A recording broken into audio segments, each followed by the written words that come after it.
What's up mga langga? At ngayong araw ay gagawa tayo ng DIY cookies and cream ice cream. Ang mga kailangan lang natin dito langga ay itong cream densada at itong bingo, or kung mayroon kayong cream okay na yan. At yung mga natira nyong cake, chocolate cake yung gamit ko. Isalin nyo na rin yung icing. So, una natin gawin ay i-crush muna natin itong cookies. Crush natin. Ihahalo natin to sa ating mixture at yung iba itatoppings natin. So guys, mag-prepare lang tayo ng ating malaking bowl para paghaluan natin ng ating mixture. Yan, nilagay na natin yung ating cream densada. Pwede kayong gumamit ng kahit anong brand ng cream densada. Ilagay nyo muna sa chiller at least 5 hours or sa freezer at least 1.5 hour.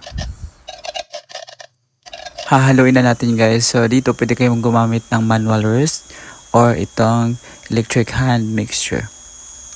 So i-mix lang natin hanggang sa mag-double yung size ng ating cream densada.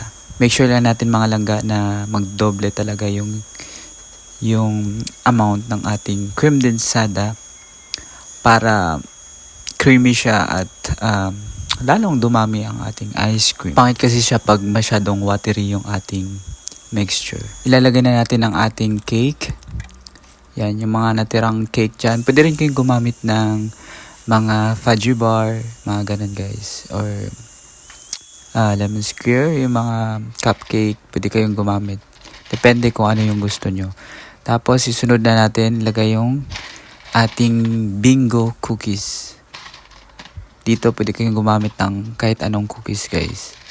Pwede yung Oreo kung may budget kayo, or cream o depende sa inyo kung ano yung gusto nyo.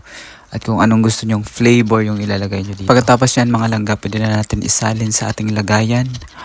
Gumamit ako dito ng lumang lagayan ng ice cream para talagang magmukhang ice cream siya. Ibig kong sabihin para mukha siyang original ice cream na binili, di ba? Pagkatapos mga langga, pwede nyo na ilagay yung ating natirang crush cookies kanina. So, ayan, nilagay ko na. Tada! Ayan, pero hindi pa yan matigas mga langga. Papatigasin muna natin sa freezer ng at least 12 hours. Kinabukasan, kinain ko na kasi sobrang init ng panahon. So, ito na nga, matigas ng ating DIY cookies and cream ice cream. Tara, mga langga, kain tayo.